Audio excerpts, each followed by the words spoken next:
Misthah bin ആസാസ് റളിയല്ലാഹു തആല അൻഹു അബൂബക്കർ സിദ്ദീഖ് റളിയല്ലാഹു അൻഹു മാസം ഒരു തുക കൊടുക്കുമായിരുന്നു. പെട്ടെന്നാണ് ആയിഷ ബീവി റളിയല്ലാഹു തആല അൻഹയെ കുറിച്ച് അപവാദം വരുന്നത്.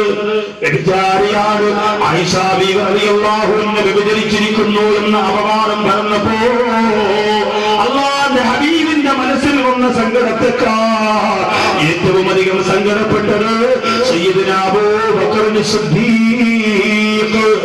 റളിയല്ലാഹു അൻഹുവാണ്. കാരണമെന്ത്?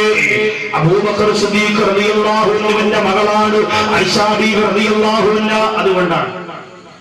അതുകൊണ്ടാണ് ഇന്ന് പിന്നെ നമ്മുടെ സഹോദരിമാരെ കുറിച്ച് വ്യഭിചാരാരോപണം പറയുന്നതിൽ അതിശയമുണ്ടോ? ചില സഹോദരിമാര് പറയും, അങ്ങനെ പറഞ്ഞ് കയറ്റിക്കുടിക്കും മുസ്ലിയാരെ, ഇവിടെ പച്ചസാരി ഉടുത്തോണ്ട് നടന്നുകൂടാ, ഇവിടെ ചുവന്ന സാരി ഉടുത്തോണ്ട് നടന്നുകൂടാ, ഇവിടെ മച്ച ഗ്രഹിപ്പോയ കല്യാണത്തിന് വെക്കൂടാ, അപ്പോഴേ നമ്മളെ കുറിച്ച് അപവാദങ്ങളും കിംവദന്തികളുമാണ് എന്ന് പറയുന്ന സഹോദരിമാരെ, നിങ്ങൾ തെറ്റുള്ളത് കൊണ്ടല്ലേ അവർ പറയാം. ഒരാൾ വ്യഭിചരിച്ചു എന്ന് പറയണമെങ്കിൽ വ്യഭിചാരം നേരിട്ട് തന്നെ കണ്ടുകൊണ്ട് കാണണം, എങ്കിലേ പറയാവൂന്ന് അല്ലാഹു റസൂൽ പറഞ്ഞു. അതുകൊണ്ട് ആരെയും നമ്മൾ വ്യഭിചാരി എന്ന് പറയരുത്. പക്ഷെ നമ്മുടെ സഹോദരിമാരുടെ ഈ നടത്തവും പോക്കും കാണുമ്പോൾ ചിലർ വട്ടം കൂടി എന്ന് പറഞ്ഞു പോകുന്നത്. നിങ്ങളെപ്പോലെ അഴിഞ്ഞാടി നടന്നിരുന്നവരായിരുന്നില്ല എന്റെ സഹോദരിമാരെ.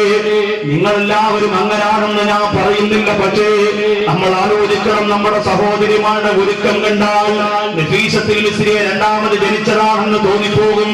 ഇവിടെ പിന്ന്, അവിടെ പിന്ന്, ഇവിടെ മുട്ടുസൂചി എന്നൊക്കെ എല്ലാം നല്ലപോലെ മറച്ച് ഇങ്ങനെ വലിയ റാഹത്തായിട്ട് നടക്കും.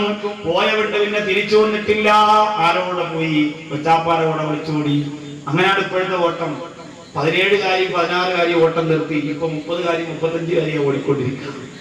പള്ളികളിലൊക്കെ ചർച്ച ചെയ്താ ഏകദേശമുള്ള ഭർത്താക്കന്മാരൊക്കെ ഭാര്യയ്ക്ക് സുഖമാണ്, സുഖമായിട്ട് ജീവിക്കുന്നുണ്ടാവും, കുറെ ആളായി പോയിട്ട് അന്ന് പോയതാ, രാവിലെ ഇറങ്ങിയതാ, ഇതുവരെ വന്നിട്ടില്ല, അങ്ങനെ പറയുന്നവരാ കൂടുതൽ. പോയില്ലേ? അതുകൊണ്ട് വസ്ത്രം ധരിക്കാൻ ഇന്ന് നമ്മുടെ സഹോദരിമാർക്കൊക്കെ 100 മാർക്ക്. പക്ഷേ മനസ്സിന്റെ വസ്ത്രം അവരഴിച്ചറിഞ്ഞത് എന്റെ പ്രിയപ്പെട്ടവരെ പുറം ലോകം അറിയുന്നില്ല. ഇത്ര ഗതികേടാണ് നമ്മൾ ആലോചിച്ച് നോക്കുക. അതുകൊണ്ട് എന്റെ പ്രിയപ്പെട്ട സഹോദരിമാരെ കുറിച്ച് അങ്ങനെ പറയുന്നു എന്ന് പറഞ്ഞ് ആശങ്കപ്പെട്ട് അർത്ഥമില്ല. ആ ഒരു അവസ്ഥയിലേക്ക് നിങ്ങൾ എത്തരുത്. നിങ്ങൾ ഒരുപാട് ശ്രദ്ധിക്കണം. ഇന്ന് റിയാലിറ്റി ഷോകളുടെ കാലമാണ്. ഗർഭിണികളുടെ ഭരതനാട്യ മത്സരം വരെ ടിവിയിലുണ്ടായി. എന്തൊരു രംഗമാണ്! ഗർഭിണികളുടെ ഭരതനാട്യ മത്സരം. സഹോദരിമാരെയും 8 മാസം കഴിഞ്ഞൊരു എന്താടോ ജഡ്ജസ് പറയും, സംഗതി 9 മാസം കഴിയുമ്പോൾ വെളി വരും. സംഗതി ഇപ്പൊ നീ മാർക്കറ്റിട്ടല്ലേ വരുത്താനുള്ളത്. ഗർഭവതികളുടെ ഭരതനാട്യം 17-കാരിക്ക് റിയാലിറ്റി ഷോ, 20-കാരിക്ക് റിയാലിറ്റി ഷോ, കുഞ്ഞുമക്കൾക്ക് റിയാലിറ്റി ഷോ, പ്രായപൂർത്തിയായ ആകാത്തവർക്കും ആയവർക്കും, പ്രായം ചെന്ന തള്ളമാർക്കും തന്തമാർക്കും റിയാലിറ്റി ഷോ. അങ്ങനെ ഓരോ ചാനലുകൾ എന്റെ പ്രിയപ്പെട്ട സമുദായത്തിന്റെ വിലപ്പെട്ട കാർന്നു നിന്നുകൊണ്ടിരിക്കുമ്പോ എന്റെ പ്രിയപ്പെട്ട സഹോദരങ്ങളെ വ്യഭിചാരാരോപണം നടക്കുകയാണ്.